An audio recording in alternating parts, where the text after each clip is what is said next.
Good morning and welcome to the prayer porch. It's good to have you here this morning. I want to hop on here real quick. Again, my phone's playing tricks with me. It keeps telling me I'm going to run out, so I'm going to jump right into this. I want to follow up from yesterday, and I probably will do another follow-up because I just think there's so much here. So much here because when we hear about when Jesus takes that one line, there's two lines there that are always taken out of proportion. One is, it will be difficult for the wealthy to see a rich man enter the kingdom of heaven. And then he also comes right after that and says, but, humanly speaking, it's impossible. But with God, all things are possible. So I want to take another part of this verse that I'll be honest, I have been praying and pondering over this because I'm like, Jesus, I don't get why you would say that. Because when he comes to him, the man comes to him and he says, the rich man will come to him with a question. He says, good teacher. And Jesus replies and says, why would you call me good when there's no good? And I was like, but Jesus is good. Why is Jesus telling him that? Why that? And I just really prayed over that and I pondered that. Then I took that verse and God was like, keep reading, which is a whole lot where I got what I was yesterday, because all these verses started popping at me. The verse where he says, humanly, this is not possible.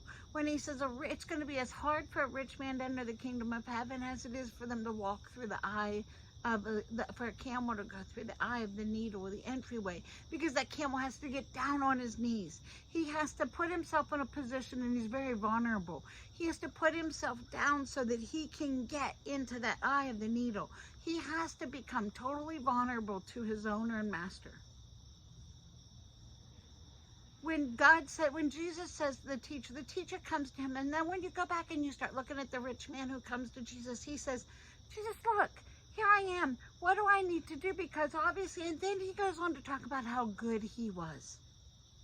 I've obeyed all these commandments. I've done all these things. And Jesus knew that was his approach. And Jesus knew his heart. I really think this guy's heart is genuine.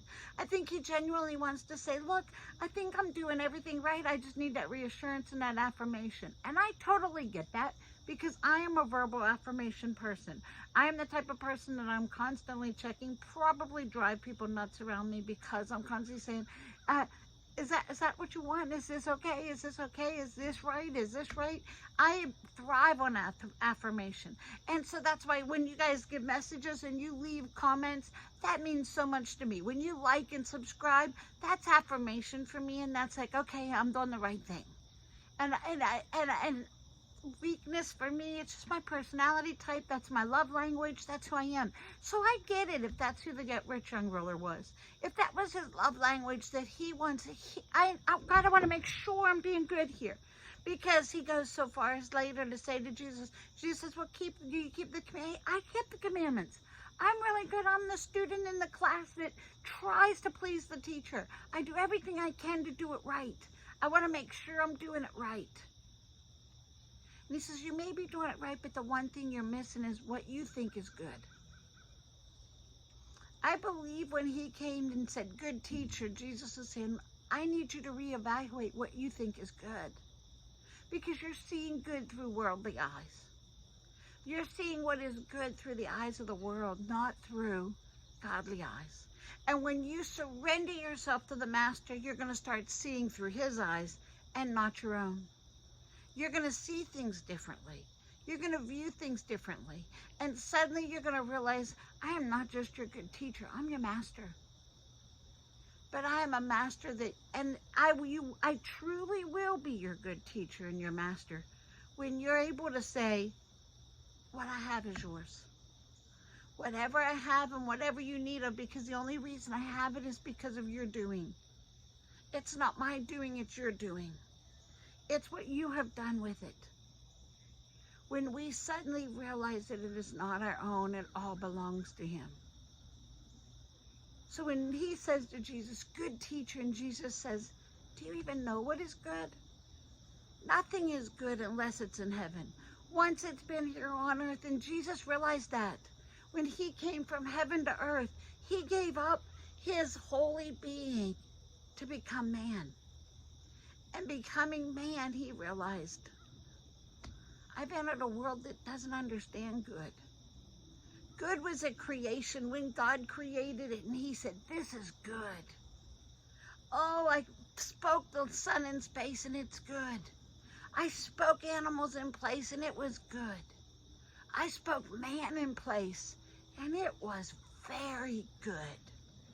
Because it was all surrendered to God. It was all touched by his hand and mastered by his hand. But we gave up that mastery. We gave up that good when we invited sin into our life. So Jesus is basically telling him, until you understand in heaven what truly is good, the closest you can come here is to surrender everything and say, Lord, I want to see through your eyes. I want to know the world through your eyes. I want to know and understand, and I understand that's fitting a puzzle piece in where it doesn't fit, because that is knowing that God speaks what is good into a world that does not understand good. So you've already told me if I do that, I know I'm going to have to surrender. I'm going to get persecuted. I'm going to have, but in the end, when I get to the land, to that which is good, I'll understand good. So I think it's really important, because even after this, Peter says, well, if he's not going to make it, what about us? And again, Jesus has to say, wait, you don't understand what, you still don't get it. You don't get what is good. You have surrendered things. You have followed me and realized, I'm leaving my fishing boat. I'm leaving this because I am following Jesus, because that's what you want me to do. And there are those that didn't. Remember the man that Jesus healed on the island, and he says, I want to follow you. And Jesus says, no, that's not your calling. Your calling is to stay put right where you're at. That's where I have called you to do what is good. So I'm not telling everyone go off and quit your job. I'm telling you, ask God to see the world through his eyes.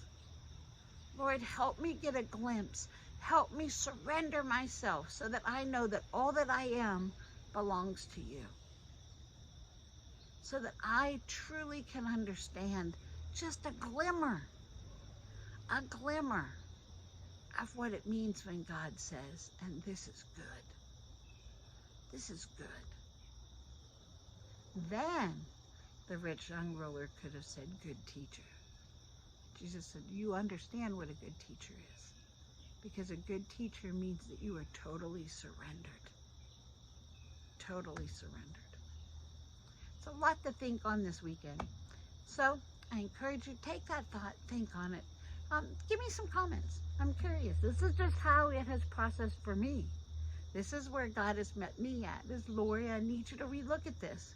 You think you're good, but are you surrendered good? Do you understand the true meaning of good? So I'm going to pray on that this weekend. Find something in here to eat and digest and for you to pray on this weekend. Have a great day. Thank you, Lord, for keeping my phone in sync. I'll see you. Hey, like, share. Let's get it back out, because we have been in lull for a while, and I apologize. So I'd like you to share that. Like, so that you get it whenever I do come on, when I'm on, and then I have more prayer warriors praying that this continue to keep coming up. Hey, have a great day.